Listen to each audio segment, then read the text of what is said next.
It's very possible to take away the obstacles to flow, yes. You can't make people feel flow, but you can make it easier for people to be able to find flow on the job. Unfortunately, there are companies where the leaders are not interested in. That's too bad. But even under those conditions, you ask the worker, okay, you have this job, the management does know how to make you feel good about your job. So you have a choice. Either you hate your job and you feel, this is terrible, etc. Or you can say, how can I make this job more interesting to myself? How can I do it better? How could I do it more elegantly, with more flair, with doing? And if you do that, you may feel better. I have run quite a few extensive management development programs in the past 10-15 years, and what I see is when you end up in a situation where everybody trusts the environment and they start feeling all the things from the people around them that they need, they start getting more and more into flow, and that is really a big experience.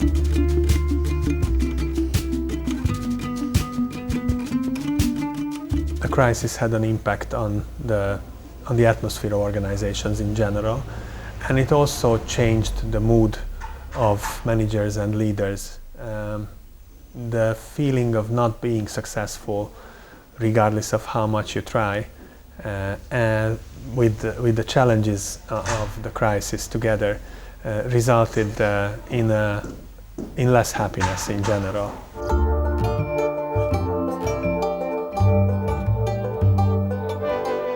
We need a post-crisis shake-up in these organizations.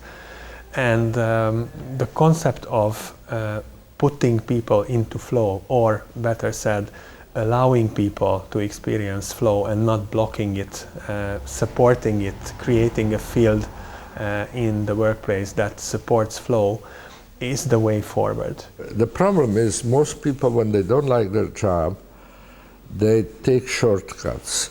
They say, okay, I will do it quickly and badly, but then I want to forget it and so forth. If you take that route of doing it as badly as possible, just quickly, that gets noticed sooner or later. People see it, and then you're not trusted, you're not promoted. But if you do a little better than what's expected, that in a reasonable company, it's noticed.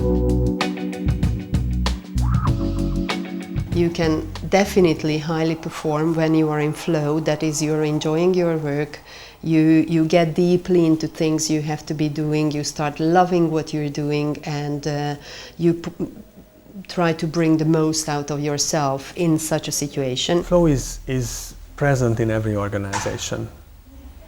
In fact, you can't prevent that to happen in these organizations. What is the nature of this feeling is that it emerges in individual activities as well. The question is, how often does it appear and how many people experience it?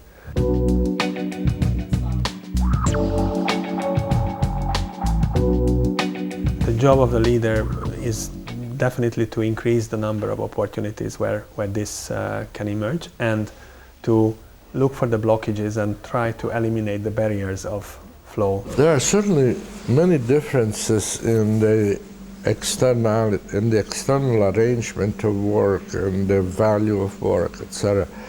I've been, Singapore, Hong Kong, Korea, etc., Japan, and but I'm more struck by how similar people actually are in terms of what makes them feel good about what they do. In every country, if you allow people to do what they can do well, and you give them opportunities for doing that, people enjoy their work.